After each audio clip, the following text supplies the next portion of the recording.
вече и аз бургазлия. Трета година подред, заедно с Асоциация РФЛ и нашата асоциация на авиационната индустрия, правим това събиране, където събираме хора в бранша на туризма, авиационния, политици, бизнесмени, метрове, заместник метрове. Искам да благодаря на Министерството на транспорта и искам да приветствам заместник министър Натова, която дойде да ми достоим и да сподели какво готвим и какво ще правим в транспорта като авиация. Като авиация, значи няма нищо. Чувате ли ме? Да. Като авиация, ЖП транспорт, аеромобилите в бъдеще. Днес имам такива срещи. Благодаря на заместник кмета също на Бургас, че даде тук, с който има добри визии също за развитие на спорта и туризма в Бургас. Благодаря на директорите на летищата Фрапорт, Франк Фанте, Варна и Бургас, Пловдив.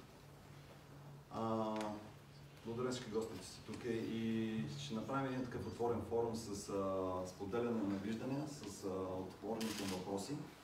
Какво и как може да развиеме в Бургас и в България, особено с отварянето на България на въздушните врати към Шенген, също така, с което аз днес пак така пред журналисти споделям, че това е една голяма стъпка за България и едно голямо преимущество за бизнеса, където всяко летище е врата за индустрията, където вместо да мине през София, Варна, Бургас и Пловдив, вече ще можем дори от Приморско да излетим и отидем до Варна. Така че това ще бъде един голям празник при Хазо за България и аз съм сигурен, че вече няма сме задния двор на Европа, а ние ще сме вратата към Европа от Азия и от другите континенти. Това мога да кажа. Колегата. Да, благодаря. Точно наистина това, което каза, е основното и което Силин вече и правим заедно с Тодор Иванджиков от Асоциацията на българската авиаиндустрия вече трета година.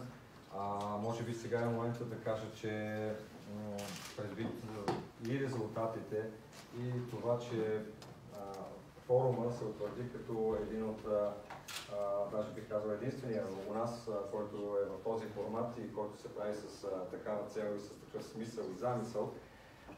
За следващата година ще го разширим с подкрепата на община Бургас, на ресорните министерства и с всички вас с още един ден, в който ще включим преки B2B срещи с авиосектора, с туроператори, с туристическите райони в страната, с общини и въобще с всички, които искат да се развиват. Защото ако фирма или човек няма желание за развитие, сам няма желание за развитие, то каквото и да прави и държавата и който да е, няма да можем да направим това, което всички искаме. България да е все по-търсена, достъпна и разбира се близка за всички хора от целия свят. Затова се надявам и с ваша подкрепа да реализираме още по-добре и пълноценно тези B2B срещи и тази вече по-голяма серия от представяне на нашата страна и вместо да търсим